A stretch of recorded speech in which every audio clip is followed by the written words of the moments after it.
Maghrib yang mana kita akan bersama-sama dengan penampilan khas Ustaz bersama Al-Fadhil Ustaz Don Daniel bin Don Biaji. Penceramah yang dinyatakan khas dari Semenanjung Malaysia oleh pihak penganjur, iaitu pelaksukan dan rekreasi kekitangan Lembaga Pelabuhan Bintulu di Masjid Darul Makmur Kampung Jepak. Selamat datang ke Bintulu buat Ustaz dan rombongan serta hadirin yang berada di masjid. Tidak lupa juga kepada yang mengikuti secara live di Facebook rasmi Masjid Darul Makmur Kampung Jepak. Sebentar saja lagi majlis kita akan bermula. Oleh itu, selaku pihak pengurusan masjid, ada beberapa perkataan penting yang ada sebelum majlis bermula. Pertamanya, telefon bimbit hendaklah sentiasa dalam keadaan silent sepanjang majlis berlangsung.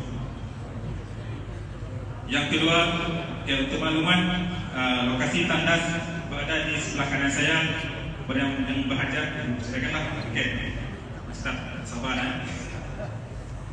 Okey, tanpa melengahkan masa, kita teruskan program kita pada hari ini dengan sesi kuliah materi kita yang bertajuk Setiap Insan Dilahirkan Sempurna, yang akan disampaikan oleh Al-Fadhil Ustaz Don Daniel bin Don Biaji. Sebelum itu, saya nak berkongsi sedikit info profil Ustaz. Nama penuh diberi Ustaz Don Daniel bin Don Biaji. Berumur 38 tahun, berasal dari Pulau Pinang, telah berkahwin satu kali. Betul tak? Lulusan sarjana muda takhasus qiraat Mahad Qiraat Al-Azhar Syubra Mesir. Kemudian pensyarah Jabatan Tahfiz dan Qiraat Kolej Universiti Islam Selangor UIS Jami. Kemudian pengacara rancangan 30 minit bersama Ustaz Don di TV Al-Hijrah. Okey, saya ringkaskan Dan kini adalah Ketua Pegawai Eksekutif Agami Grup Sedia Berhad.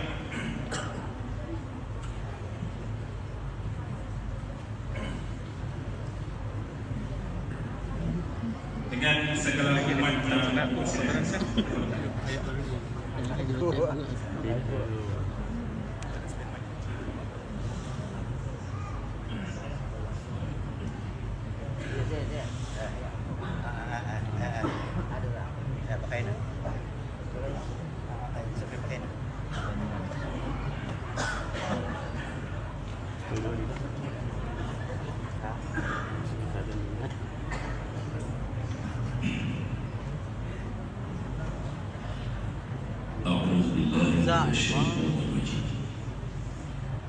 Bismillahirrahmanirrahim.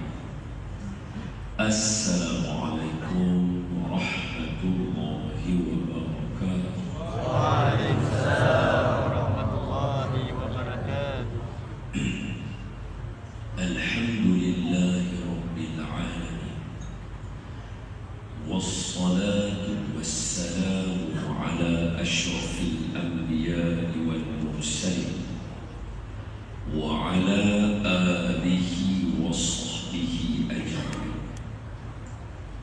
Subhanaka la ilma lana illa ma 'allamtana innaka antal alimul hakim.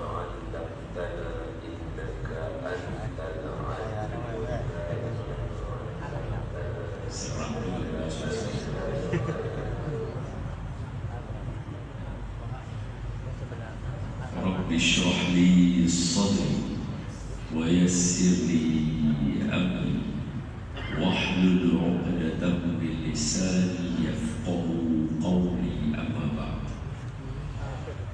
Fa ya ibadallah ittaqullah, usikum wa iyaya bitaqwallah, faqad fazal muttaqin. قال الله تعالى في كتابه الكريم: أعوذ بالله من الشيطان الرجيم. يا أيها الذين آمنوا اتقوا الله حق تقاته ولا تموتن إلا وأنتم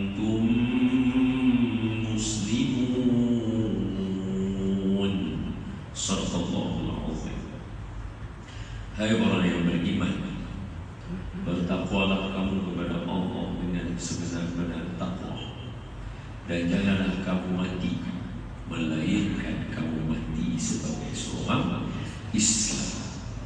Terima kasih Tuan Pengurusi Majlis dengan penuh semangatnya.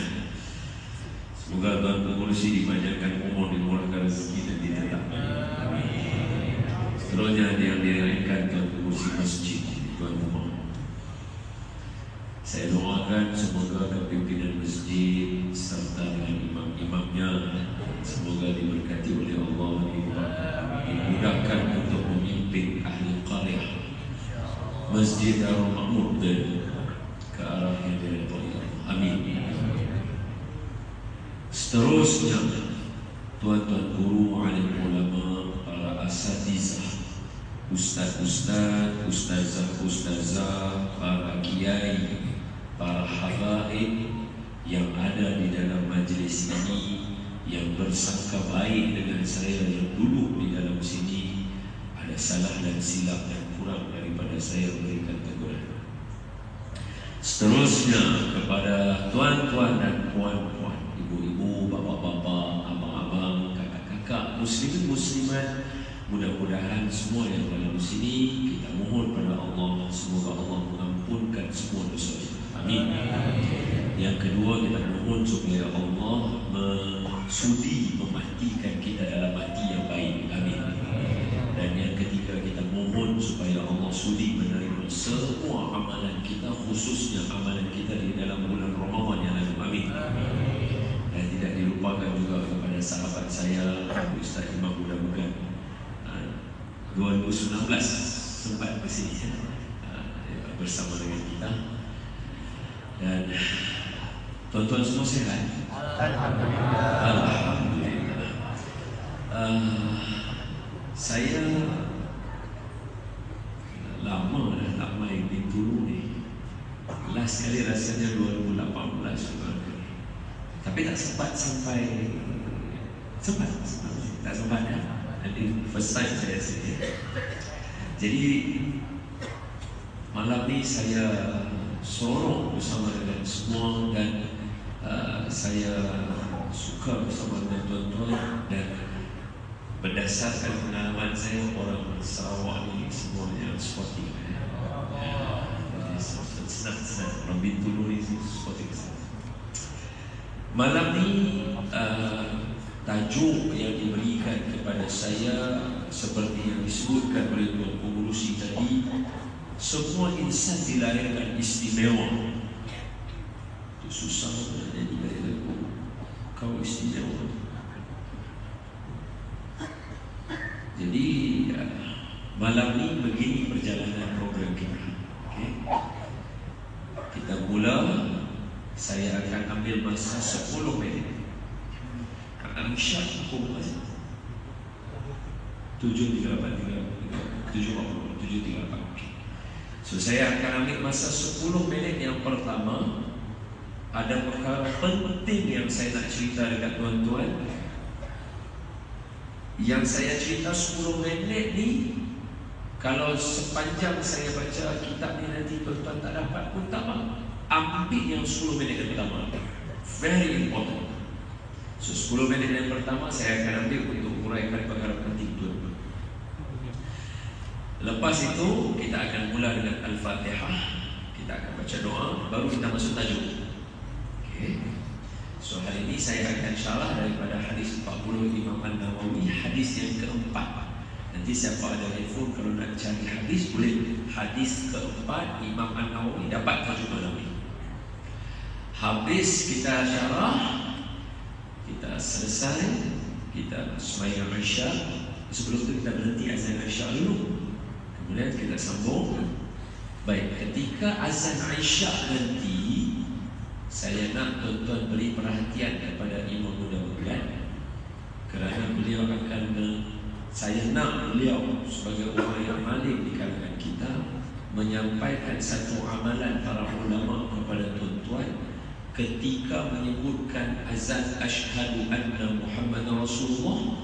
Kebanyakan ulama-ulama akan menyapu mata mereka. So hari ini amal itu akan diskusikan oleh Imam Mudah-Mudahan, tapi dengan syarat masa tengah azan. Azan Isya itu Tuan-tuan perhatikan Imam muda-muda berdiri. Saya pegang mikrofon untuk beliau. Beliau buat, tuan-tuan ikut.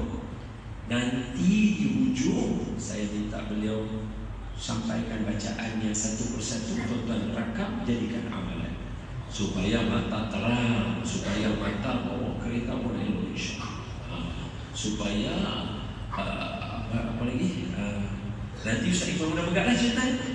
Okay. Jadi habis azan Aisyah sambung balik kuliah. Habis kuliah Imam mudah bergerak sampaikan amalan, bacaan satu-satu. Habis bayar Aisyah, bagi salam, zikir, doa, jangan bangun lagi. Kita baca surah Al-Mulk sama-sama malam. Kemudian baru kita beransur. Boleh? Masih buka kepada cadangan. Cadangan tidak ditutup. Rasanya sebenarnya setuju kan? Boleh setuju? InsyaAllah khair. Okey. Baik, teman-teman. Pukul 10. Saya nak ikut selesai. Lepas ni kita ada match. Misalnya. Kasut pun dah tukar. Tak percaya. Takkan saya cakap bohong pula. Tapi bukan dah saya syarah ni cepat semana main bola dah. Ibu-ibu, ayah-ayah yang saya kasih sekalian, 10 minit yang pertama, okey? Beri perhatian yang elok. Dengan semoga dia menjadi bekalan yang baik untuk kita di akhir zaman. Menjadi kebiasaan setiap kali memulakan majlis ilmu, setiap kali baca Yasin, habis malam Jumaat, esok malam waktu hari Malaysia tu, hari Jumaat, habis malam Jumaat tu ada majlis la ilaha illallah. Esok kita ada majlis syakir. Semoga Allah amin.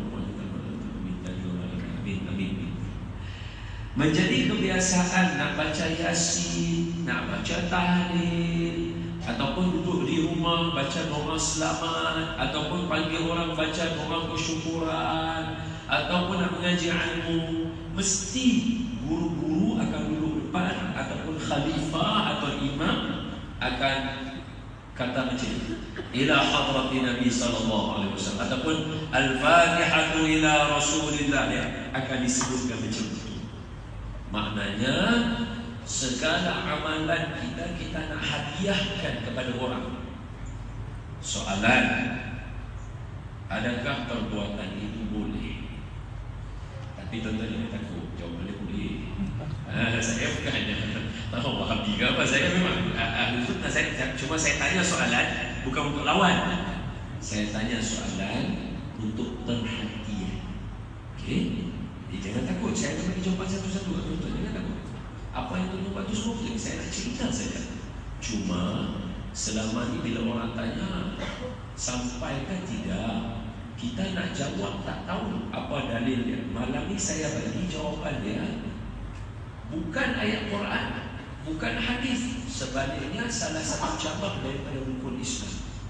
Jadi senang tuan-tuan hafal, sampai kepada anak cucu, bukan sungguh-sungguh amalan dia. Okey? Sekali lagi.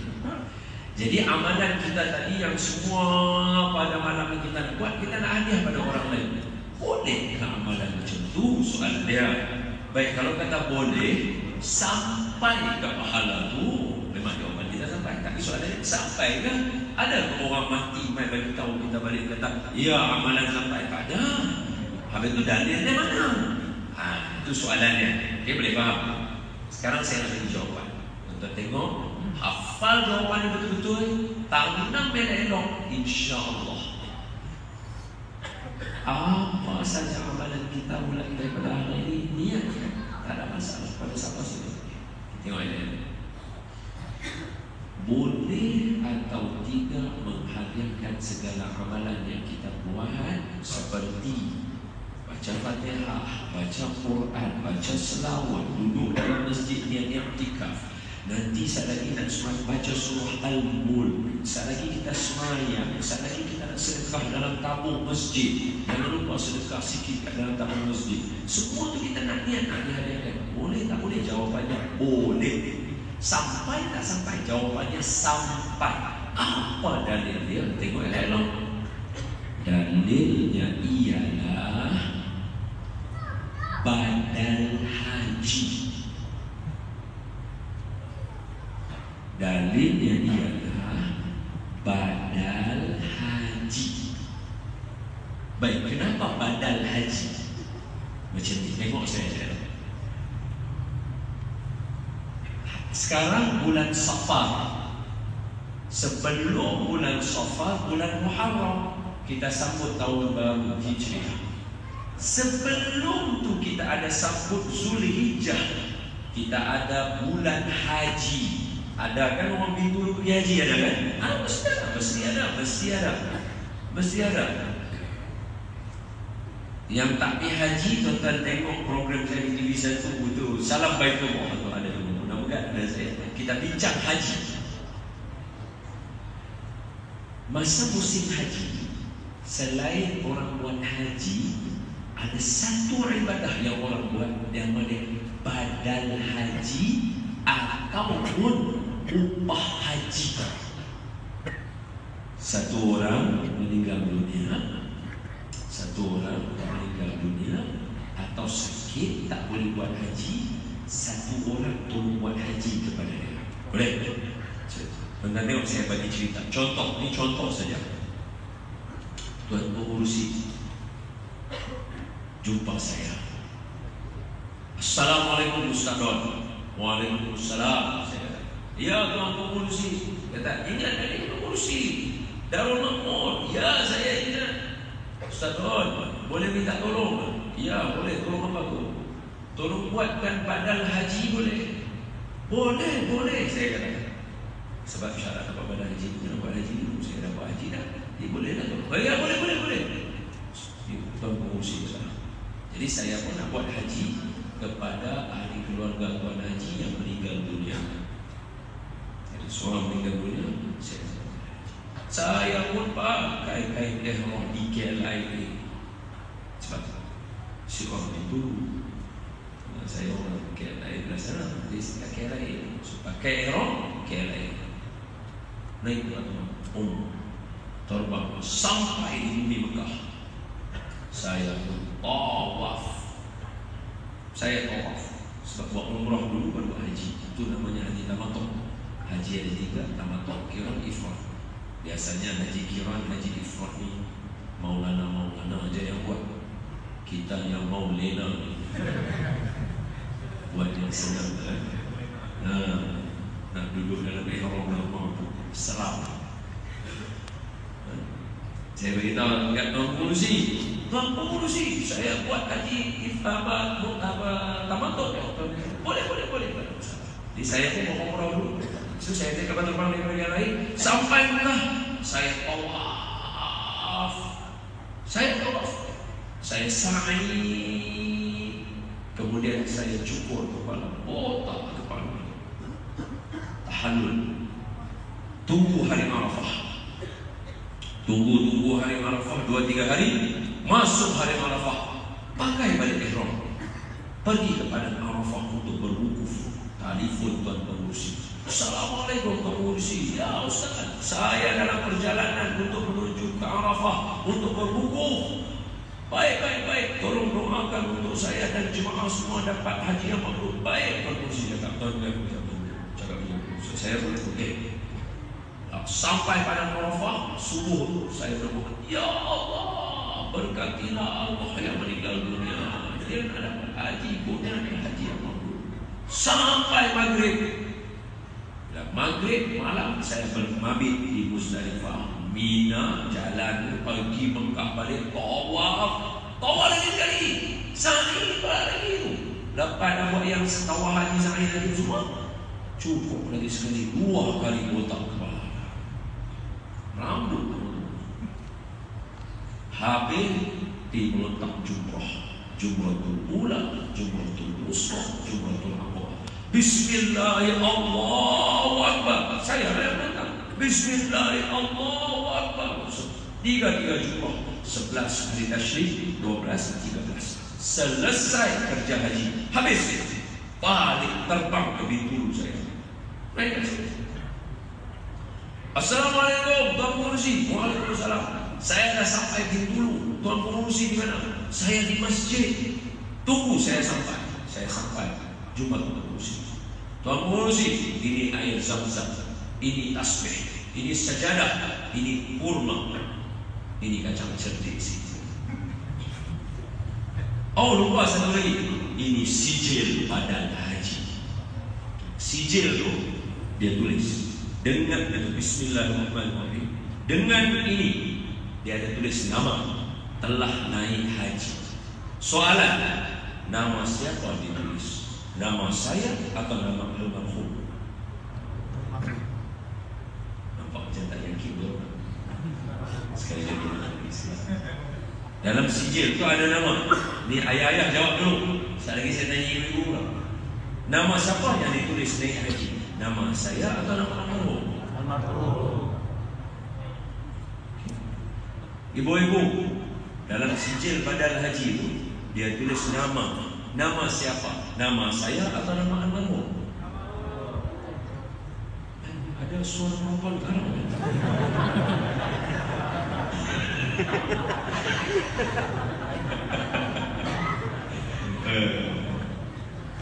Nama siapa yang ditulis di situ dalam sijil ni? Almarhum. Soalan, kalau nama almarhum yang boleh naik haji, siapa yang tawaf? Saya. Siapa yang sa'i? Saya. Siapa yang botak kepala 2 kali? Saya. Siapa yang berwudu di Arafah? Saya. Siapa yang bermalam di Muzdalifah? Saya. Siapa bermalam di Mina? Saya. Siapa yang melontar jumrah? Saya. Yang naik haji siapa? Almarhum. Kalau satu orang lain beribadah, orang lain tak boleh dapat apa-apa dan tak sampai, badal haji tidak sah sepatutnya. Boleh faham?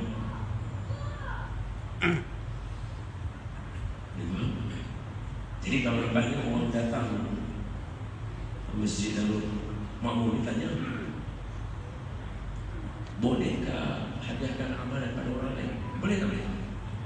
Boleh tak boleh? Sampai tak?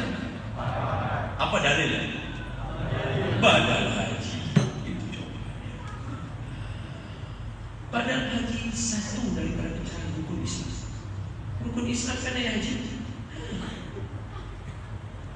Kalau satu orang tak boleh buat, orang lain tak dapat. Macam mana boleh buat badal haji pada orang lain? Dapat haji atau belum? Jadi boleh Jadi selepas ini, bila malam Jumaat, bila ada amalan, bila ada perhimpunan, baca sungguh-sungguh, niatkan seberapa banyak nak niat, supaya orang yang kita niat itu dapat terang kubur mereka, luas kubur mereka berkat bacaan. Ila hadratin Nabi Mustafa Rasulullah sallallahu alaihi wasallam.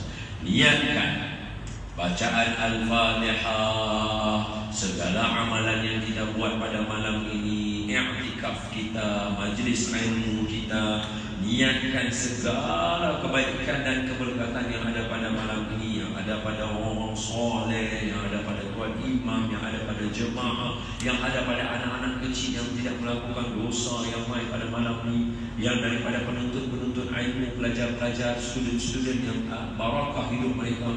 Semua kita niatkan pada malam yang penuh keberkatan ini.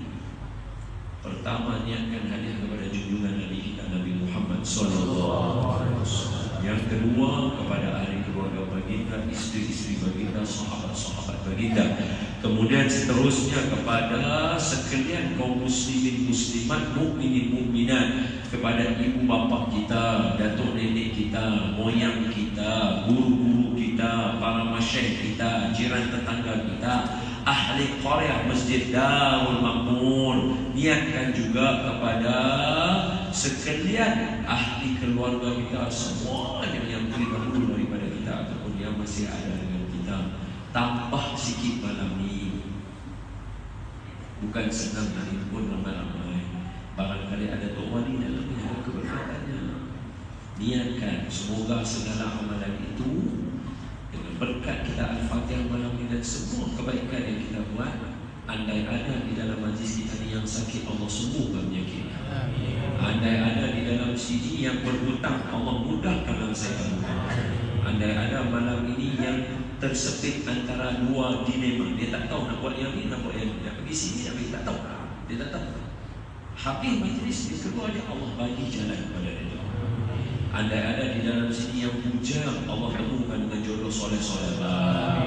Andai ada malam ini ibu-ibu, ayah-ayah yang nak menerima cahaya mata dan nak menerima zuriat, atuk-atuk nak menerima cucu, semoga kalian dan juga kita semua dikurniakan anak zuriat cucu cicit yang soleh-solehah. Berkat pada bacaan malam ini dan juga perhimpunan dan juga segala kebaikan yang ada pada malam ini, niatkan andai ada di kalangan kita yang mungkin Allah ambil nyawanya, semoga dimatikan dalam mati yang baik dan mematikan kita dalam mati yang tidak baik. Dan niatkan tambahan lagi pada malam ini supaya yang mana semua sehat malam ini yang baik, dijauhkan daripada segala bala, dijauhkan daripada segala penyakit, termasuk juga yang menonton di alam maya. Dan juga tambahan satu lagi, andai betul ada pilihan raya dalam waktu terdekat atau bila-bila, semoga Allah kurniakan kita pemimpin-pemimpin yang soleh, pemimpin-pemimpin yang tawadhu, pemimpin-pemimpin yang benar dan amanah. Al-Fatihah. A'udzu billahi minasy syaithanir rajim. Bismillahirrahmanirrahim. Alhamdulillahi rabbil alamin. Ar-Rahmanir Rahim. Maliki yaumiddin. Iyyaka na'budu wa iyyaka nasta'in. Ihdinas siratal mustaqim. Siratal ladzina an'amta 'alaihim ghairil maghdubi 'alaihim waladdallin. Amin. Bismillahirrahmanirrahim. Allahumma iftah 'alaina hikmataka waj'al 'alaina min khazain rahmatika ya arhamar rahimin. Walhamdulillahi rabbil alamin. Amin. Suatu hari ada seorang lelaki, masa ni zaman dia kecil, dia budak sekolah rendah. Dia pergi sekolah, dia pergi sekolah tu, balik seperti biasa. Bila dia balik seperti biasa, dia pergi sekolah, balik sekolah, pergi sekolah, balik sekolah. Bila dia balik, mak dia akan sambut dia. Orang dulu-dulu di zaman lama dulu, kebanyakan orang perempuan tak kerja, duduk di rumah saja. Sekarang pun masih ada, Masya Allah, tu dia bagus membesarkan anak. Jadi dia dulu dia tunggu anak dia balik. Bila anak dia balik sambut, lama tu satu hari anak dia balik, dia jumpa mak dia, dia salam, peluk mak dia. Dia cakap kat mak dia, "Mak, hari ni cikgu ada bagi surat. Cikgu ada bagi surat dalam beg saya." Dia bagi kat mak dia. Mak dia pegang, mak dia baca surat tu, mak dia menangis. Dia smile. Anak ni dia tengok mak dia nangis. Mak saya nangis. Mak saya nangis. Dia kata, "Mak, saya tak mak nangis." Mak dia kata, "Cikgu tulis surat bagi tahu kata kamu anak yang baik di sekolah. Kamu ni terlalu cerdik sehingga kan sekolah biasa tak mampu didik kamu. Jadi cikgu kata, ibu didik kamu supaya kamu jadi berjaya." Budak tu sotok. Mulai daripada hari itu, mak dia didik dia, ajar dia, bentuk dia. Lama-lama dia jadi manusia yang dewasa, manusia yang hebat, manusia yang luar biasa, memberi kesan kepada manusia hari ini. Mak dia pun meninggal dunia. Bila mak dia meninggal dunia, dia balik ke rumah mak dia suatu hari nak tengok rumah lama. Tiba-tiba di satu frame gambar tu, dia nampak ada sebis kertas. Dia tarik kertas, surat yang dia bagi kat mak dia dulu. Dia kata, kerana surat ni, ya Allah, mak saya didik saya jadi orang hebat, bagi saya boleh memberi manfaat kepada masyarakat. Dia buka surat itu. Bila dia buka, dia pula menangis. Nah itu kenapa?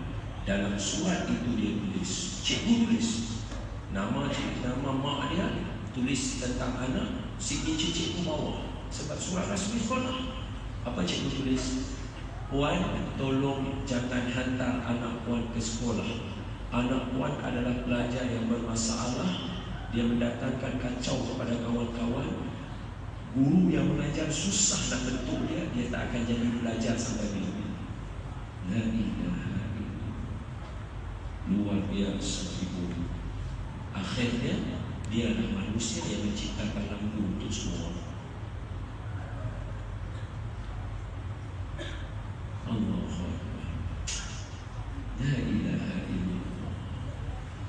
Penting kan? Penting. Sebab tu ada satu cerita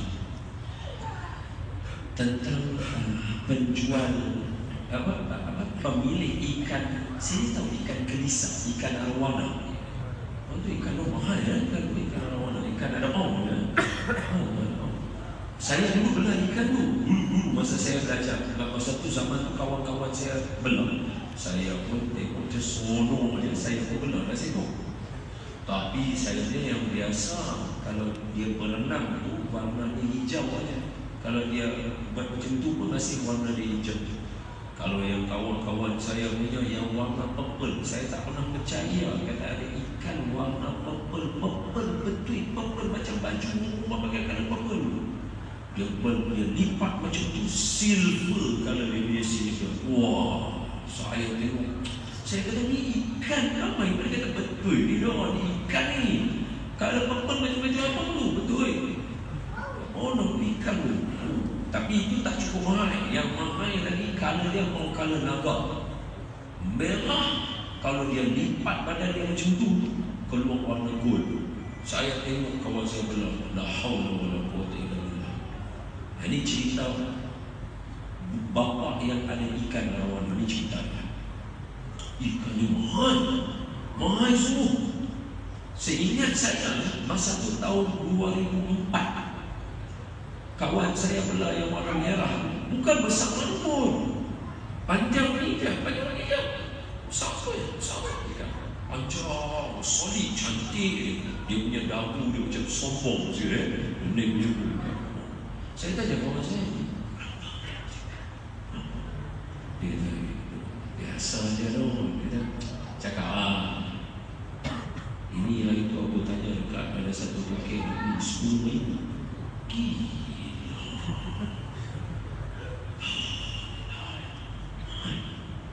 Cerita dia macam ni. Ada seorang bapa, dia bela ikan rawana ni yang kalau merah cantik ni. Jadi bapa ni dia nak ajar anak dia erti hidup. Jadi dia kata dekat anak dia, wahai anak aku, sini. Bapa anak dia kata, ya ayah, apa? Ni, ambil ikan ni. Gambar. Pergi dekat pakcik yang jual ikan, yang selalu main jual ikan. Tanya dia berapa dia nak beli. Budak dia pun, pakcik tu main. Assalamualaikum, waalaikumsalam, pakcik. Ni ada ikan kelisa ni, warna macam ni. Bapa pakcik nak beli. Dia kata, Allah, hang jual ikan kan boleh nak makan sana. Aku jual ikan orang makan. Bagi kat aku 50. Kan mahal aku kalau nak beli. Nak buat apa? Kau boleh jual. Aku tak ada apa lagi. Nak potong nak bagi sama 50 sudah. Budak tu balik. Ya. Dia kata 50. Ayah dia kata, okey, sekarang ambil gambar yang sama. Pergi tanya dekat kedai ikan. Bapa dia nak jual aquarium ni. Oh, Assalamualaikum, salam pakcik. Ni ikan ni bapa nak cek. Wah, hang boleh mana ikan ni? Ni betul ikan ni kan gambar. Google saja. Dia kata betul ni rumah saya punya, ayah saya punya. Bapa pakcik nak beli. Ikan ni kalau jual mahal lah. Tapi kalau saya nak beli, kena ada untung sikit. Jadi saya beli dalam 2,000 lah. Nanti saya pun jual pun 3,000, untung 1,000 saja. 2,000 setengah lah boleh. Dia pun balik amat ke ayah dia. Ya, kedai tu beli 2,500 ya. Oh. Lepas tu ayah dia kata dia, sekarang pergi dekat rumah sana. Nampak rumah besar belakang tu? Dia tu pencinta ikan. Pergi tanya dia. Assalamualaikum, waalaikumsalam pakcik. Ya, Pakcik bela ikan banyak. Iya banyak ikan. Lohan lah, apalah ikan, semua segala materi ikan ada. Saya tahu aku saya pun ada tu yang cakap contoh tu ya. Ikan lain saya tak tahu lah apa nama ikan ni saya tak tahu. Pakcik, saya ada seekor ikan ni. Pakcik mana tengok pakcik nak beli berapa? La ilaha illallah ni aku beli ke hang 5 ke 6 ribu 7 ribu. Kau nak jual berapa? Jangan jual ke orang lain, jual kat aku. Dia pun balik, Pak, dia nak beli 7 ribu Pak. Bapak dia kata apa? Wahai anak, perhatikan siapa orang keliling kamu. Kalau kamu berkawan dengan orang yang entah tak ada kepentingan dalam hidup dia dengan kamu, dia letak harga kamu RM50 saja. Tapi ikan yang sama kamu bawa kepada satu orang, dia sayang kamu, tapi dia nak untung juga. Dia berkawan dengan kamu bersebar. Ini tanah ladang balak banyak ni. Ada kawan orang macam ni, dia hargai kamu sini, tapi dia lepas tu dia jual kamu.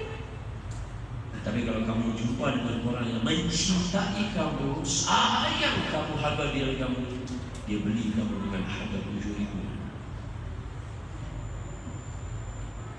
Jadi seorang manusia ni yang istimewa untuk diri dia sendiri dan siapa keliling dia. Kalau dia duduk dengan orang yang lebih kurang, dia pun akan rasa diri dia lebih kurang. Dia tengok cerita yang lebih kurang, benda-benda lebih kurang, dia pun akan rasa diri dia lebih kurang. Tapi kalau dia duduk dengan orang-orang yang luar biasa, orang-orang yang hebat, orang-orang masjid, orang sebagainya, kamu ni pandai azan, suara sedap ni, esok jadi jaga masjid kita. Oh, dia suara ini masa depan pada Bintulu ni bagus dia. Oh, dia jadi macam tu. Jadi pada malam ni, ni azan ni. Maafkan saya. Maafkan saya. Nak naik. Kita bagi laluan pada azan. Tuan-tuan tengok imam muda bukan? Perhatikan ya. Saat lagi dekat asyhadu anna Muhammadan Rasulullah. Sila.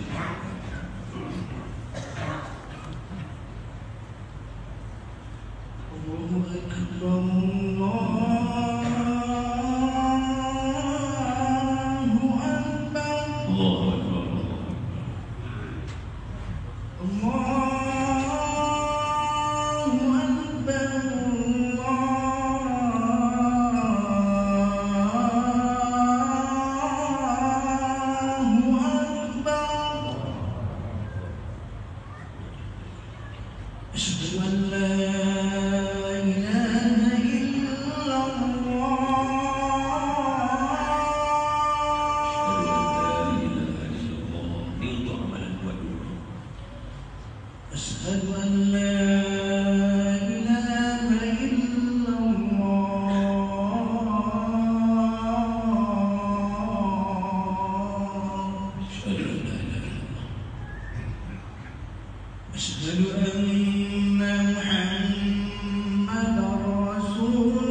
سيدنا محمد الشرفاء والدرجة العالية المقام المأمون الذي وعد إنك لا تخلف الميعاد.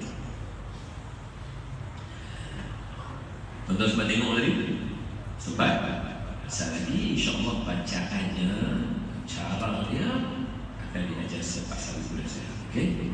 Make sure hari-hari ini bawa orang yang soleh, orang yang alim, orang yang baik. Rugi tentang amalan-amalan mereka. Baik.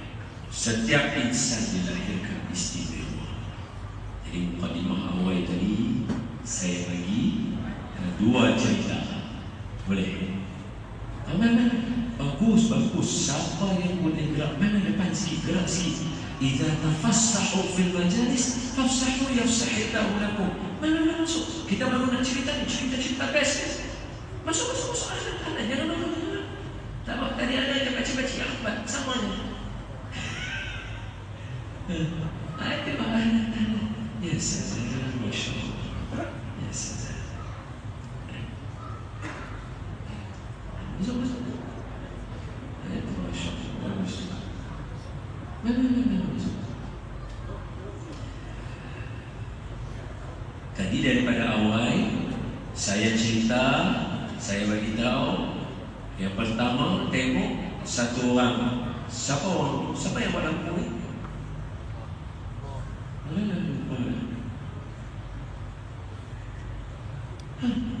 John F. Kennedy pula dah. Siapa buat lampu tu? Cuba. Masalah dia mana? Abraham Lincoln bukan. Apa namanya? Thomas.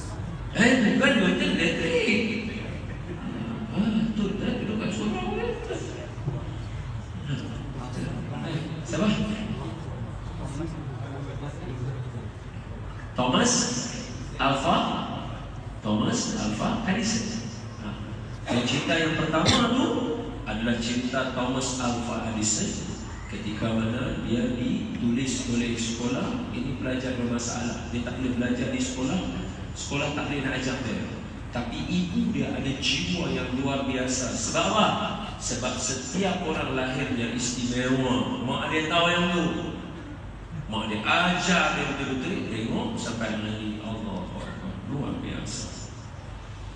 Yang kedua, saya cerita dengan tuan-tuan, nak tahu sejauh mana nilai diri kita. Kita sendiri tahu kita istimewa, tapi nak tahu dia, tengok siapa kita berkawan, siapa orang keliling kita. Kalau orang yang sentiasa membangga semangat kita, jaga kita, sayang kita, insya-Allah diri kita pun akan hargai diri kita.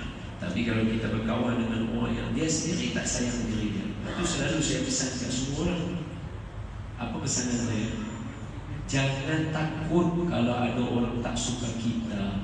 Sebab orang nak suka diri dia sendiri pun susah. Macam mana dia nak suka pada kita? Hari ini manusia nak sayang diri dia sendiri pun susah. Macam mana dia nak sayang manusia lain? Betul tak? Sebab itu jangan risau kalau ada orang tak suka kat kita, orang mengata kita, tak ada masalah. Itu saya nak cerita. Cerita ini berkait sungguh dengan hadis yang saya nak bawa pada tuan-tuan ini. Jadi saya minta izin saya baca. Tuan-tuan suka yang mana? Baca sikit Arab terus cerita, atau baca Arab sampai habis lepas tu baru cerita. Arab dia panjang tu. Saya ikut tuan-tuan. Baca Arab semua bagi habis baru cerita. Betul? Wah, ini luar biasa. Ini betul lah. Sini banyak. Mekah dekat, Jordan dekat sini. Mekah dekat sini ya. Allahu Akbar. Qala musannif rahimahullah taala, dan berkata Imam An-Nawawi mengarang kitab ini, al-hadithur rabi'u, hadis yang keempat. An Abi Abdurrahman Abdullah ibn Mas'ud radhiyallahu anhu qala haddathana Rasulullah sallallahu alaihi wasallam wa huwa sadiqul masduq inna ahadakum yujtama'u khalquhu fi batni ummihi 40 yawman nutfatan, dalam huruf ثم يكون علقة مثل ذلك ثم يكون مضغة مثل ذلك ثم يرسل إليه الملك فينفخ فيه الروح ويؤمر ب4 كلمات بكتب رزقه وأجله وعمله شقي أو سعيد فوالله الذي لا إله غيره إن أحدكم ليعمل بعمل أهل الجنة حتى ما يكون بينه وبينها إلا ذراع فيسبق إليه الكتاب فيعمل بعمل أهل النار فيدخلها وإن أحدكم لا يعمل بعمل أهل النار حتى ما يكون بينه وبينها إلا ذراع فيسبق عليه الكتاب فيعمل بعمل أهل الجنة فيدخلها رواه البخاري ومسلم. Tuan-tuan tengok saya macam faham. Jangan buang. Faham luar biasa. Baik, saya baca maksudnya. Daripada ini saya cerita terus. Hadis ini hadis yang keempat dalam hadis 40 Imam An-Nawawi. InsyaAllah di Bintulu mana-mana masjid ada kitab ni, jangan takut. Paling tidak dalam internet tuan-tuan tekan ada hadis keempat. Imam An-Nawawi mengarang kitab ini, kata dia, saya menghimpunkan 40 hadis asas agama. Sebab itu ibu, ayah, saya nasihatkan baca. Baca tak faham, tak faham, baca sekali lalu, kita akan tahu agama kita. Ini asasnya. Yang keempat, hadis pertama tentang niat. Hadis kedua tentang adanya iman, adanya syariat, rukun iman, rukun Islam dan ihsan akhlak. Hadis ketiga tentang rukun Islam, syahadah, sembahyang, puasa, zakat, haji. Hadis keempat hari ini dia cerita. Tajuk kita apa? Tajuk dia ialah setiap orang lahir istimewa. Rupa-rupanya 1400 tahun yang lalu Nabi dah cerita dah sebagai asas agama setiap orang istimewa. Orang Bintulu tambah-tambah kampung sini, jangan rasa rendah diri sangat. Orang Sarawak banyak memberi kesan dalam kehidupan. Berapa ramai ulama-ulama daripada Sarawak, luar biasa keadaan mereka berlawan. Sehingga waktu pemerintahan Bruk pun ada ulama-ulama Sarawak yang bertahan sehingga hari ini ada banyak madrasah. Tuan-tuan tak percaya? Tuan-tuan tengok, ini bukan negeri ya. Sarawak ni negeri ke negara? Dia tengok dah besar masa Semenanjung. Negeri yang saya nak bagi contoh ni negara. Tuan-tuan tengok Spanyol. Spanyol dulu Islam, sekarang tak Islam. Spanyol juga Islam kan? Atas tuan-tuan, Filipina, ibu kota dia Manila tu, nama asal Fi Amanillah. Itu negara Islam. Sekarang Islam dah. Portugal Islam. Sebab itu nama Portugal. Orang Arab tak sebut pi, dia sebut ba. Burtukon. Sebab negara tu banyak buah oren, namanya negara Burtukon. Buah oren punya pengeluar negara tu apa? Portugal. Sekarang Islam tak. Logo dia pun ada. Betul? Sarawak berapa kali berlaku? Negara kita Malaysia berapa kali berlaku? 400 tahun negara kita. Tapi ulama di negara kita memastikan ada agama Islam. Okey lah, dia kata ustaz, asal ustaz dia sudah cinta ulama. Cuba cinta orang lain sikit. Okey, boleh. Baru-baru ni ada satu saja saya nak tanya tuan-tuan. Tuan-tuan tahu filem?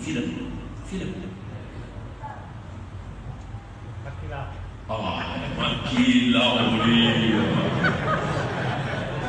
Semangat betul. Saja nak tanya tuan-tuan. Sebuah filem antara selain daripada pelakonnya bagus, dia punya kamera dia bagus, siapa antara orang yang paling penting dalam pembikinan sebuah filem yang bila orang nak tengok siapa yang buat dia? Bukan director. Sebab itu kita kenal director Ahmad. Penting. Disebabkan ada director Ahmad Ismu keluar seniman. Betul. Seorang director penting untuk sebuah filem. Paling tidak pun makin asal directornya orang lain, kemudian dia ambil siapa jadi? Abang Syamsul, betul?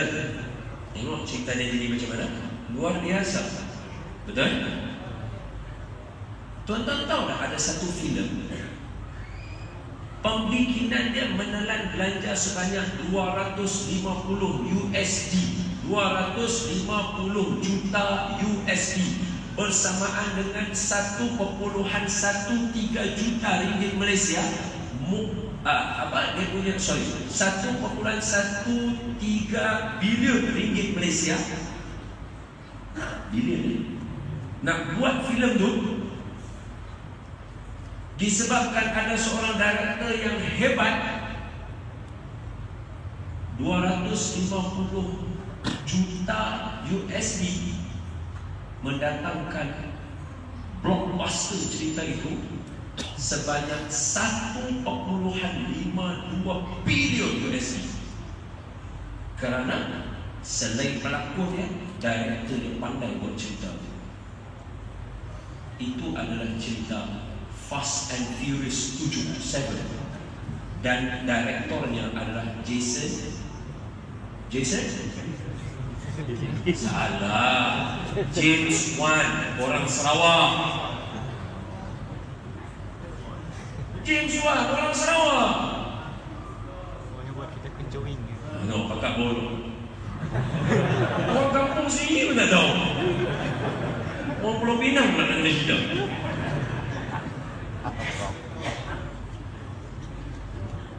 Disebabkan dia mempunyai track record yang bagus. Namanya James Wan, orang Sarawak, kelahiran Sarawak 1977 dia lahir. Dia buat cerita. Tak apa, nanti tuan-tuan balik carilah. Kan nampak macam menggalakkan orang movie pula. Disebabkan, saya sebut dulu, disebabkan dia berjaya menghasilkan beberapa filem yang bagus.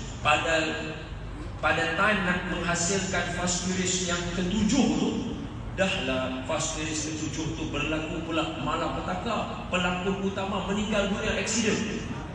Macam mana nak settlekan cerita bagi habis? Nasib baik ada orang Sarawak buat cerita. Modal 250 juta, ulangan 1.52 bilion USD tadi. Orang Sarawak. Jangan rendah diri sangat. Orang Sarawak banyak memberi kesan kepada, bukan sahaja kepada industri atau pendidikan agama, pada dunia.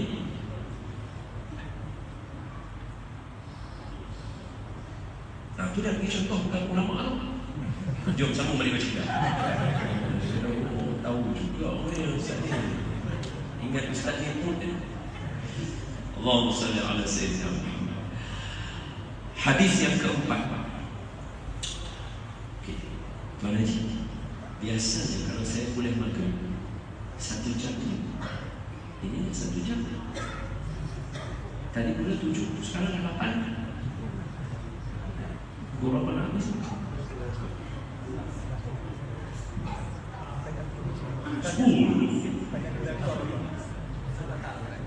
Futsal batal.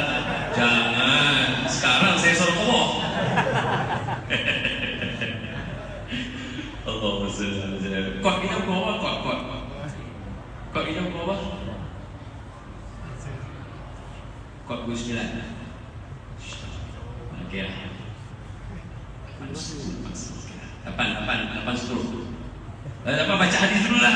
Tajuk pun tak masuk begini. Nabi cerita dekat kita. Tengok ayat Allah. Hadis ni tajuk dia semua orang lain istimewa. Kita nak cerita supaya kita naik jati diri. Orang meriwayat hadis ni pun dihina, dicerca oleh kawan lain. Sahabat Nabi juga. Sahabat mengatakan sahabat. Ni An Abi Abdurrahman. Ini gelaran sebab anak dia nama Abdurrahman. Seorang gelar dia sebagai bapa Abdurrahman. An Abi Abdurrahman. Namanya ialah Sayyidina Abdullah ibn Mas'ud radhiyallahu anhu wa ardah. Orang yang pemuda pertama masuk Islam. Ini. So, hadis kita nak baca ni main daripada Abdullah bin Mas'ud radhiyallahu anhu wa ardah. Ketika umur dia dalam 10-11 tahun macam tu, dia mengembala kambing dan bukit. Nabi, masa tu Nabi, ialah dia pemuda pertama masuk Islam. Maknanya sekarang ni Islam hanya ada Nabi, Sayyidina Abu Bakar, Siti Khadijah, Sayyidina Ali. Ada 4 orang. Jadi suatu hari Nabi naik bersama dengan Sayyidina Abu Bakar, jalan-jalan dia dekat kawasan bukit, nampak banyak kambing. Yang sedang mengembala kambing ni Abdullah bin Mas'ud. Periwayat hadis ini, beliau meriwayatkan 846 hadis. Sayyidina Abdullah bin Mas'ud radhiyallahu anhu. Tapi masa ini kita masih sana muda lagi. Umur dia dalam 8, 9, 10 tahun dia mengembala kambing. Nabi naik ke atas bertanya, ada tak kambing yang bukan kambing yang ada susu? Maknanya kambing betina tapi tak ada susu. Dia kata ada. Nabi kata tu. Nabi tepuk kantung susu sebab kambing betina yang tak kambing dia tak ada susu. Nabi tepuk kantung dia. Bismillah. Nabi kata depan Abdullah bin Mas'ud, dia tengok Nabi buat tu. Ada susu dalam kantung kambing tadi. Nabi marah, Nabi minum dengan Sayyidina Abu Bakar. Abdullah bin Mas'ud kata, ajarkan saya. Nabi tengok Abdullah bin Mas'ud, dengar elok-elok dia kata Nabi. Nabi kata pada dia, anta rajulun mu'allim. Kamu satu orang yang jenius. Nabi kata, hang cerdik. Nabi kata dia, hang cerdik. Nabi kata dia, masuk dia ikut ajaran Nabi yang tak syahadah. Bermula daripada hari itu dia tak pernah tinggal Nabi. Rapat dia dengan Nabi. Dia jadi khadam Nabi. Kasut Nabi dia bawa, rahsia-rahsia Nabi semua dia tahu. Abdullah bin Mas'ud. Cuma dia ada satu kekurangan dia. Dia kebentuk, pendek, dia rendah. Jadi di kalangan para sahabat, orang gelak dia, kutuk dia.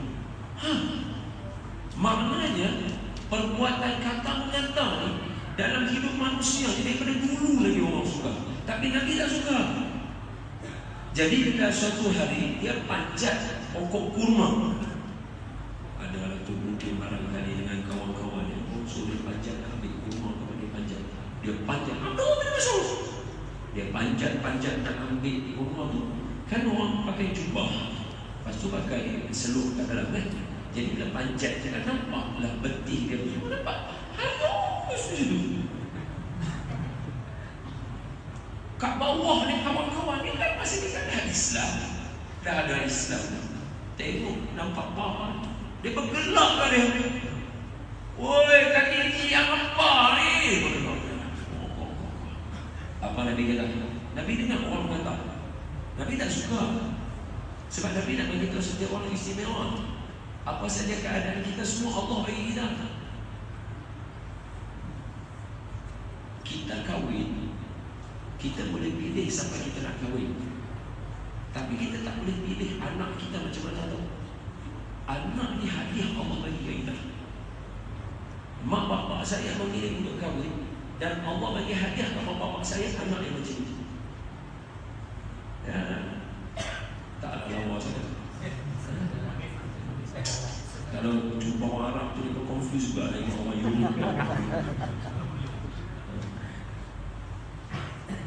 Sama juga macam tuan-tuan. Tuan-tuan adalah anak daripada ibu bapa tuan-tuan. Maknanya tuan-tuan adalah hadiah daripada Allah kepada mak bapak tuan-tuan. Takkan Allah salah. Nabi tak suka perangai macam tu, merendah-rendahkan hadiah yang Allah bagi. Apa Nabi kata? Nabi kata, jangan ketawakan dia. Kaki dia yang kecil itu lebih berat daripada bukit Uhud. Allah. Ya Allah. Ya Allah. Lebih berat daripada bukit Uhud.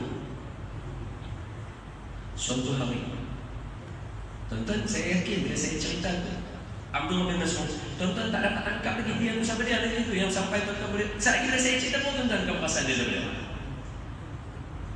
Suatu hari Nabi tanya dalam majlis, siapa boleh baca Al-Quran di Kaabah? Masa ni di Mekah kan, orang semua kan nak pukul orang Islam. Siapa sudi baca Al-Quran dekat Kaabah? Semua sahabat tak angkat tangan. Abdullah kan muda, Abdullah bin Mas'ud, dia tengok siapa tak angkat tangan, dia angkat tangan. Nabi nampak dia angkat tangan dalam riwayat. Nabi tak mau sebab antara dia tak baca Quran pun kena kutuk. Bayang kalau baca Quran pula, mai pula Arab-Arab Badui Muslim, masalah. Jadi Nabi tak mau tengok dia. Nabi tanya, ada tak sama-sama yang baca? Abdullah bin Mas'ud, tuan, angkat tangan lagi sekali. Nabi nampak. Nabi tanya, ada tak sama-sama yang lain nak baca? Siapa tak angkat? Abdullah bin Mas'ud. Bila 3 kali angkat, Nabi kata, terserah kamu baca. Dia pergi duduk, dia kan pendek, kaki halui. Tapi hak pendek halui inilah yang orang lain tak berani nak baca lagi masa tu. Dia pergi. Masa ni saya Umar pun tak ada lagi. Awal lagi memang masa orang nak pukul orang Islam. Dia duduk depan Kaabah. Dia tarik lagu dia. Dia baca surah apa tuan-tuan? Dia baca surah Ar-Rahman. Saya cerita ni satu-satu supaya nanti balik tuan-tuan nak baca, tuan-tuan senang tulis. Sayyidina Abdullah bin Mas'ud membaca surah Ar-Rahman di Kaabah. Dapat tak cerita insya-Allah. Jadi dia baca surah Ar-Rahman. Bismillahirrahmanirrahim. Dia mula macam tu. Orang-orang Arab keliling Kaabah, kan keliling Kaabah penuh berhala. Ada yang duduk sembah, ada yang duduk berniaga dan sebagainya. Bila dengar Bismillahirrahmanirrahim, semua orang akan tengok dekat Kaabah. Nampak budak pendek baca Ar-Rahman. Orang semua pakai bangun. Allamal Quran, khalaqal insan, Allamahul bayan. Sampai ayat keempat penuh keliling Abdullah bin Mas'ud, kumpulan-kumpulan geng-geng Abu Jahal. Tuan-tuan bayang, budak, bukan budak lah, pemuda pendek, halus, baca Quran, dikelilingi orang-orang besar-besar semua pukul. Dia sambung ayat kelima. Bila dia sambung ayat kelima, dia pukul dia. Ketika dia kena pukul Kaabah itu, dia meneruskan bacaan Ar-Rahman sehingga Sadaqallahul Azim. Ketika dia tengah baca tu sampai pada satu ayat, dia tak berhenti baca, dia masih terus baca. Abu Jahal bagi telinga dia, berdesing dia, berdarah keluar telinga dia. Dia tak berhenti baca dia lagi, beting dia lagi kuat daripada kita. Kita bukan kena tumbuk nyamuk. Garu kaki dia khusus saya, macam dancing.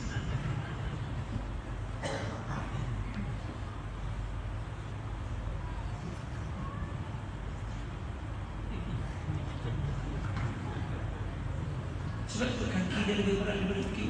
Tak sama kita. Bila dah habis Sadaqallahul Azim surah Ar-Rahman, dia jalan balik, melelong.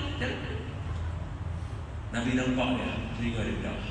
Nabi pegang dia. Nabi bilang, okey. Nabi kata, telinga akan dibalas dengan telinga. Maknanya siapa bagi telinga yang berdarah, dia akan dapat balik balasan dia. Ketika peperangan Badar, Ini ketika peperangan Badar, siapa bunuh Abu Jahal? Abdullah bin Mas'ud. Hak yang tinggi-tinggi semua tak lawan. Dia yang lompat atas Abu Jahal. Ketika mana datang dua orang budak, Sayyidina Mu'az dan Mu'awiz, dia pukul kaki Abu Jahal. Seorang bagi kanan, seorang bagi kiri. Tengah duduk atas kuda, kena kaki dia berdarah. Jatuh Abu Jahal. Bila jatuh ke tanah, dia tak boleh bangun. Datang Abdullah bin Mas'ud radhiyallahu anhu wa Allah. Dia naik atas Abu Jahal, dia dada, dia tekankan tangan dia di atas dada Abu Jahal. Abu Jahal nampak dia, kan Abu Jahal yang bunuh dia. Abu Jahal kata, engkau kementot ni yang membunuh aku. Dah nak mati macam tu masih kutu lagi. La ilaha illallah. Jangan. Sebab tu saya pesan tuan, jangan ada perangai menghina orang, memandang rendah pada orang. Sebab kalau kita tak ubah perangai itu sampai nak mati, itu masih menentang orang. Abdullah bin Mas'ud ambil pedang dia nak bagi. Abu Jahal kata, bagi tahu dekat Muhammad, sekarang aku benci dia, sampai aku mati aku akan benci dia. Abdullah bin Mas'ud kena pancung Abu Jahal. Dia bawa kepala Abu Jahal jumpa dengan Nabi sallallahu alaihi wasallam. Dia bawa dengan darah. Ini cerita panggung kepala semua, dia tak risau. Sini semua pahlawan-pahlawan menikmat kilau daripada dia. Dia bawa kepala Abu Jahal, dia jumpa Nabi. Dia kata, ya Rasulullah, ini dia orang yang mengantar kamu. Nabi tengok kepala Abu Jahal, Nabi kata apa? Kan saya dah kata, telinga dibalas dengan telinga, kepala bonus.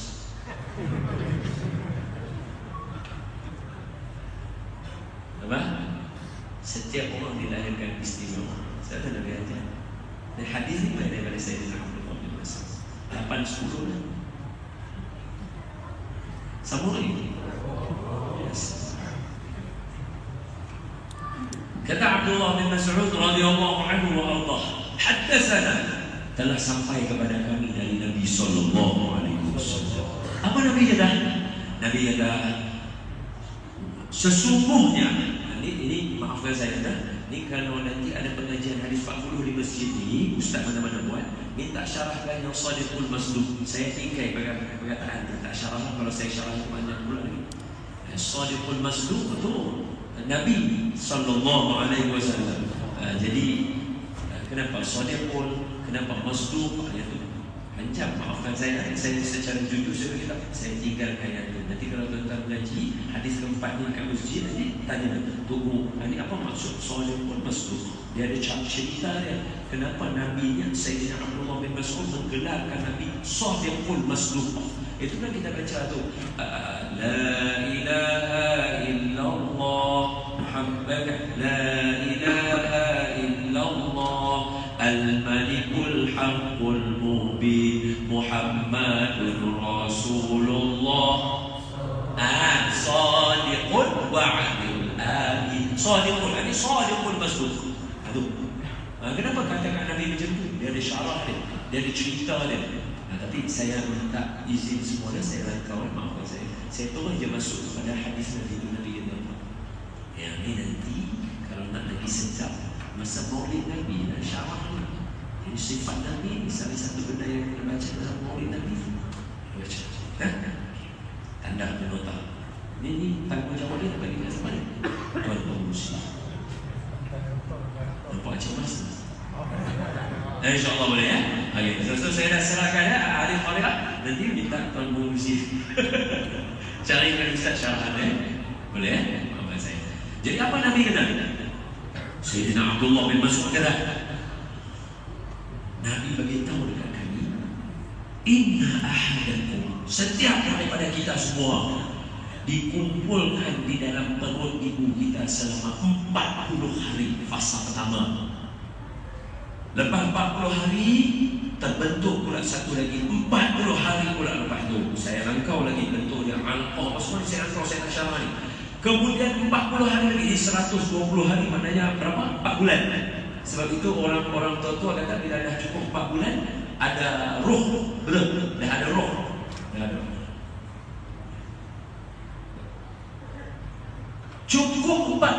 saja Allah akan memutuskan malaikat.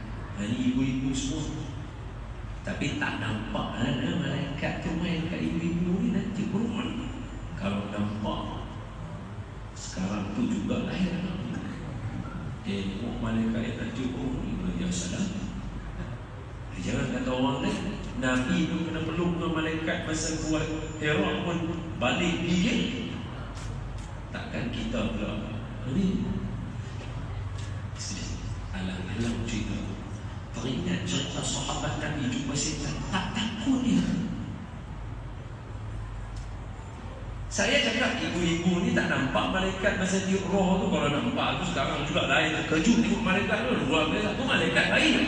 Tapi sahabat luar biasa. Ada seorang sahabat buta namanya Sayyidina. Boleh ke saya cerita tepi sekejap? Boleh.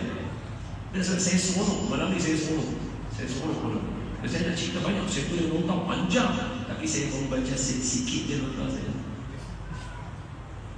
Tak tahu kata dalam 8 suruh. Esok kerja kan. Tak apa kan tidur lama. Memang dia tak tidur lama dia. Ayah dan ibu yang saya kasih sekalian, tuan-tuan semua yang saya muliakan. Sayyidina, ingat nama dia, saya tanya balik. Namanya Sayyidina Abdullah bin Umi Maktub. Siapa nama dia?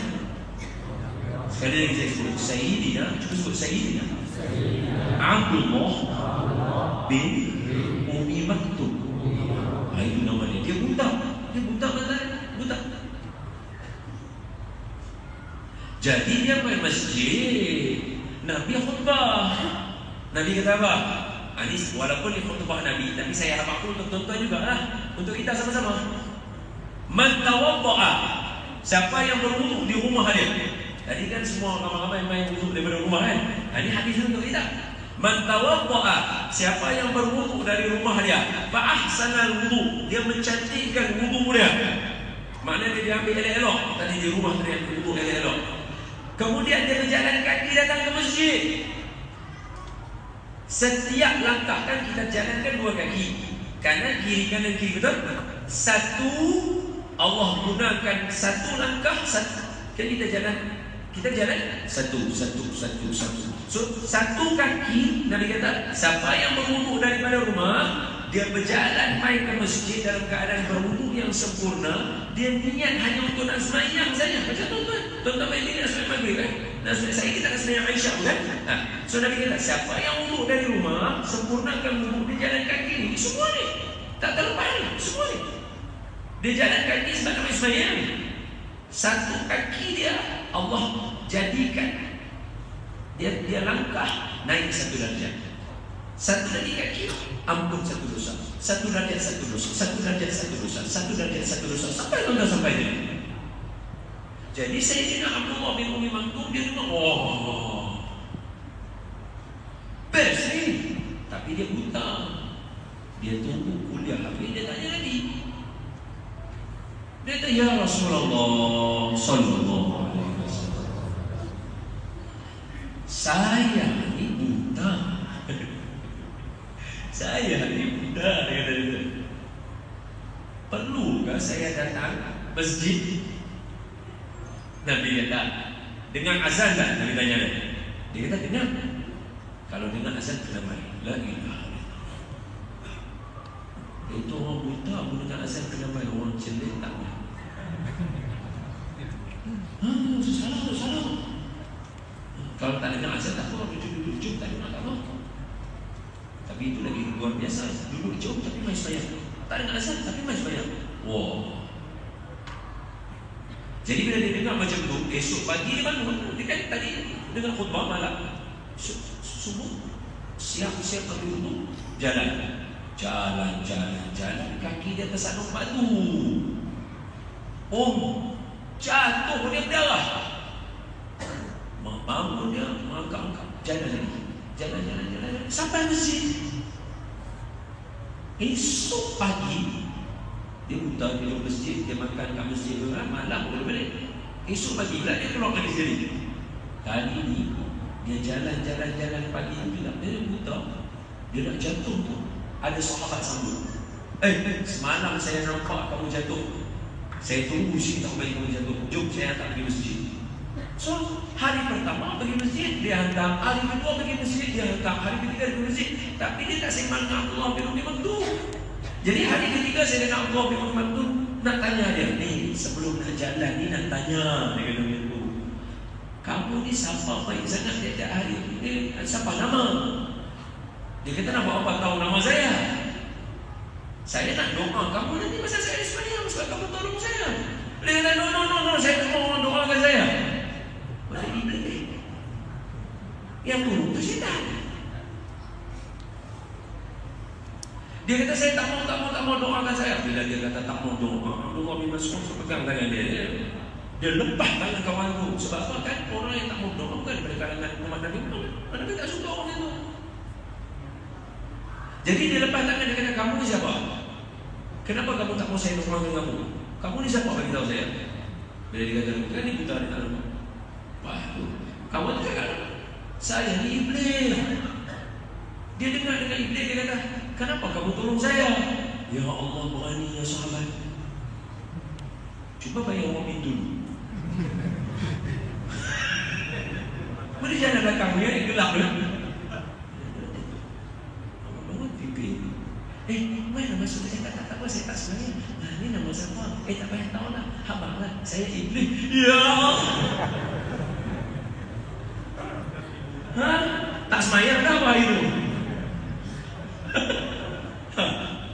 Sahabat buta dengar dengan iblis, tanya aja, kenapa tolong saya? Kata iblis, hari pertama masa kamu jatuh tu, Allah ampun semua setengah dosa kamu. Saya takut Allah ampun lagi setengah dosa kamu, nanti tak ada geng dalam neraka. La ilaha illallah. Dia ingat sahabat ni apa setan ni? Sahabat semua ahli syurga pun. Tapi nak apa? Walaupun dia tahu sahabat semua ahli syurga, setan dia tak berhenti dah hasut para sahabat. Kalau setan tak berhenti hasut para sahabat, kalau sahabat bin Tulu takkan dia dah hasut. Oleh itu wahai saudara-saudaraku, jaga diri, sentiasa pelihara diri, saling nasihat-nasihati antara satu sama lain. Jangan pandang rendah pada orang. Setiap orang istimewa. Setiap orang istimewa. Kalau tuan-tuan katalah ditakdirkan Allah kenai saya masa saya kecil, tuan-tuan takkan sangka saya jadi orang macam mana saya jadi hari ini. Dulu masa saya jadi ustaz, awal-awal itu bila saya pergi sekolah, cikgu-cikgu sekolah sampai kata, kami ingatkan orang lain yang jadi ustaz, Don yang jadi ustaz. Ya sekarang.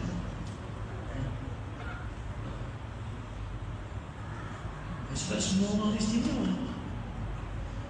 Ada seorang guru kami cerita lagi ni nak baca kitab.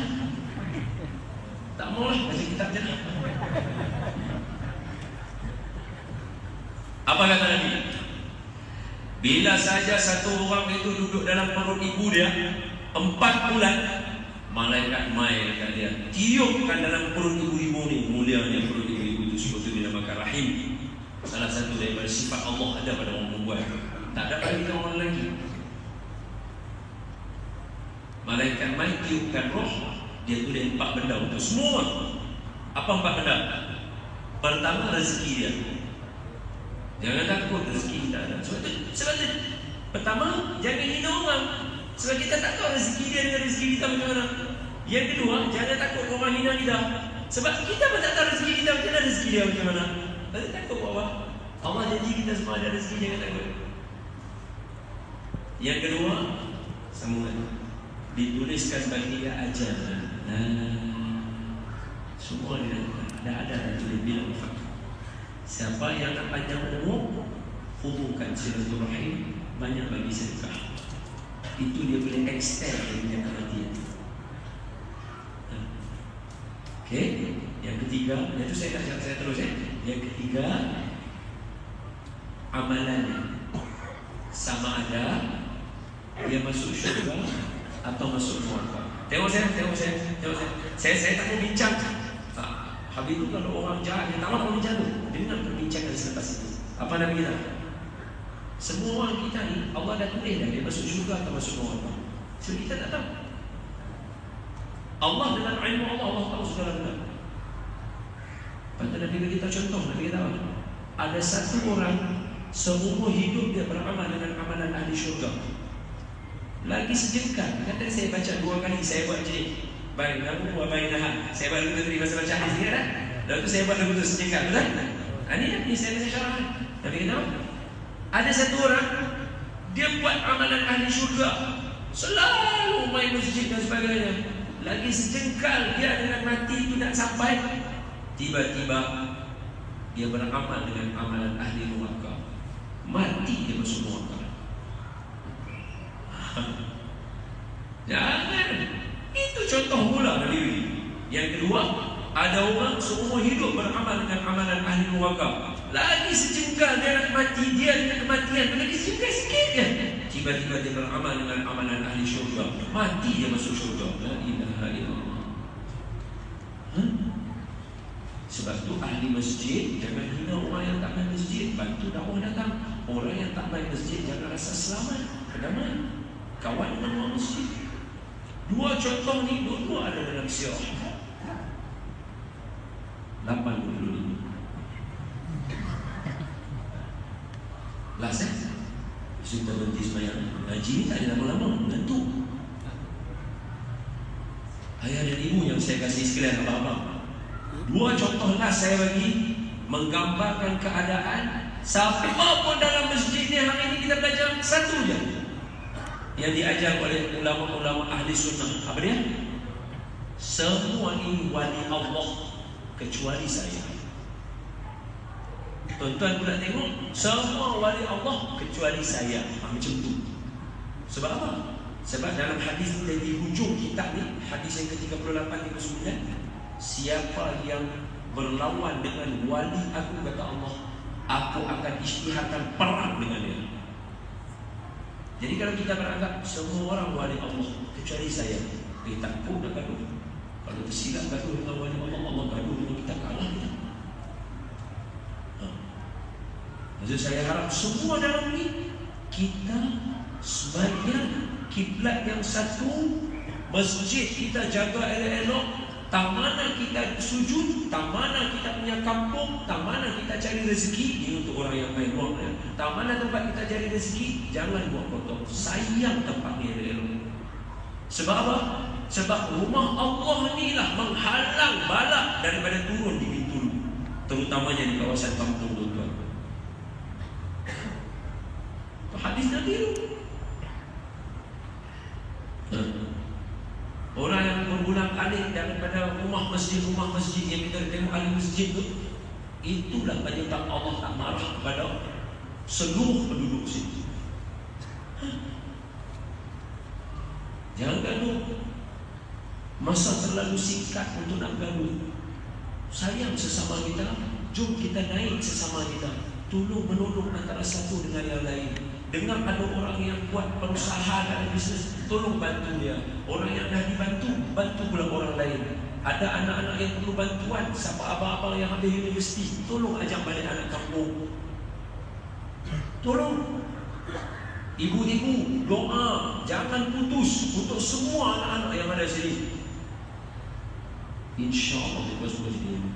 2 contoh. Pertama, apa contoh yang satu? Seumur hidup beramal dengan amalan ahli syurga, lagi sejengkal nak mati beramal dengan amalan ahli neraka. Itu contoh diberikan oleh guru kami, iaitu Barsisa. Barsisa, satu orang ahlul ibadah masa zaman Bani Israel. Dia ni kuat beribadah. Tidak ada orang yang lebih beribadah dahsyat daripada dia. Kalau menangis, kata orang, sampai ada alur air mata ni ada, ya Allah, dosa saya. Awak tak buat dosa pun, tapi punya takut dengan dosa ni, ya Allah, menangis, takut dengan azab Allah. Suatu hari di mihrab yang selalu dia beribadah, tengok-tengok ada satu orang lelaki beribadah dekat tempat dia, menangis macam dia lagi kuat daripada dia. Barsisa masuk terkejut. Siapa pula ada seorang lagi yang beribadah? Dia tunggu. Tunggu kawan tu masih beribadah, tak mengerti nangis. Ini lawan tu ni. Dia tunggu lama baru kawan itu selesai. Jadi dia bertanya, kamu siapa? Macam mana kamu boleh beribadah ni? Dahsyat sangat ni. Mengalahkan saya nak tahu.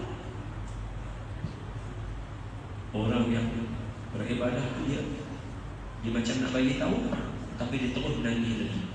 Baru nak cakap, menangis lagi. Maknanya teruk sangat dosa yang dia lakukan.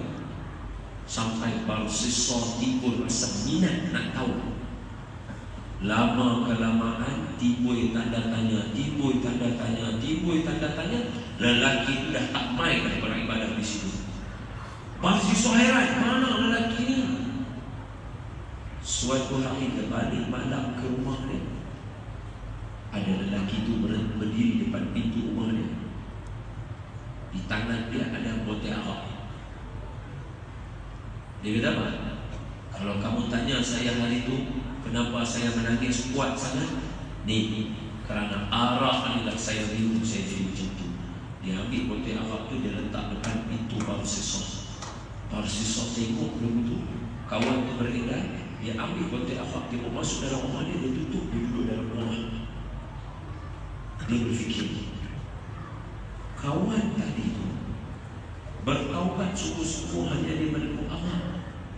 Maknanya kalau saya minum arak sikit saya tak mabuk, mesti saya menyesal. Saya boleh menangis macam dia. Dia fikir macam tu. Fikir. Tak apalah, minum. Dia ambil arak tu, dia tekuk arak. Sebab apa tujuan dia? Nak minum arak kan? Tak. Tujuannya untuk apa? Beribadah, bertaubat pada Allah. Betul tak betul? Kerana dia tengok ada lelaki buat kan? Dia minum. Mabuk dia. Bila dia tengah mabuk, ada orang minta tolong bacakan doa untuk adik mereka yang perempuan yang sedang dirasuk oleh syaitan. Dia kata letakkan budak tu di rumah saya. Bila letak di rumah dia, dia mabuk. Dia rukun perempuan tadi. Bila dia rukun, perempuan tu menjerit. Bila dia menjerit, abang-abang dia main tengok barsisa yang merupakan ahlul ibadah di masjid di dalam mihrab sedang gugul adik mereka. Mereka tangkap barsisa, bawa ke muka pengadilan, disabitkan kesalahan, akan dipancung kepala dia. Daripada seorang ahlul ibadah, sekarang ni sabit bawa kesalahan, minum arak, mabuk, rogol orang. Oh, lupa saya cerita. Masa budak perempuan tu jerit, dia nak tutup budak-budak mana, dia ambil botol arak tadi, dia pecah, tikam perempuan tu, mati. Berapa kesalahan? 4 kesalahan. Sabit, hukum pancung. Sekarang ni dia seorang saja tahu, dan orang yang beribadah tu dia tahu bahawa dia bukan nak buat jahat ke orang. Betul? Jadi masa sampai di muka pengadilan, nak dipancung dia, kawan yang tadi main berdiri depan dia. Dia kata, "Hai, saya cari kamu. Bagi tahu mereka saya bukan nak mabuk. Saya minum arak tu tak kamu cerita." Kawan tu cakap apa? "Kamu tak kenal saya?" "Tak. Saya iblis. Allah hantar saya untuk uji kamu." Dia kata, "Celaka kau iblis buat macam ni." Iblis itu, "Jangan takut. Saya boleh tolong kamu. Sekarang kalau kamu nak minta tolong saya, sujud ke saya?" Baru siswa kata, "Saya tak akan sujud dengan kamu." Iblis kata, "Tak apalah, kalau macam tu saya tak boleh tolong, tapi tak payah sujud. Setuju saya tolong kamu dengan cara kecil mata." Maknanya setuju minta tolong saya tolong kamu. Saya boleh bebaskan kamu, bagi tahu semua orang kata dia ni orang baik. Baru siswa kata, "Kalau macam tu okey, disujudkan syaitan dah boleh." Baru siswa kecil mata, pisau turun. Selesai. Lalu apa? Ya.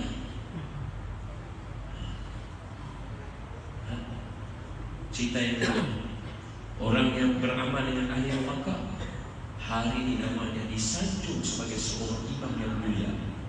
yaitu Imam Malik bin Dinar. Lepas tu kita tak boleh pandang hina pada orang, kena sayang semua. Nabi ajar kita sayang semua. Imam Malik bin Dinar, saya nak sebut nama dia, saya sebut Imam Malik bin Dinar rahimahullah ta'ala. Imam Malik bin Dinar ni asalnya dia minum arak, tega dia minum arak. Nak tunjuk kata tega dia minum arak. Dia suruh anak dia ambil arak untuk dia. La ilaha illallah. Dia ada seorang anak perempuan dalam 4 tahun itu yang kita boleh suruh dia ambil barang kecil.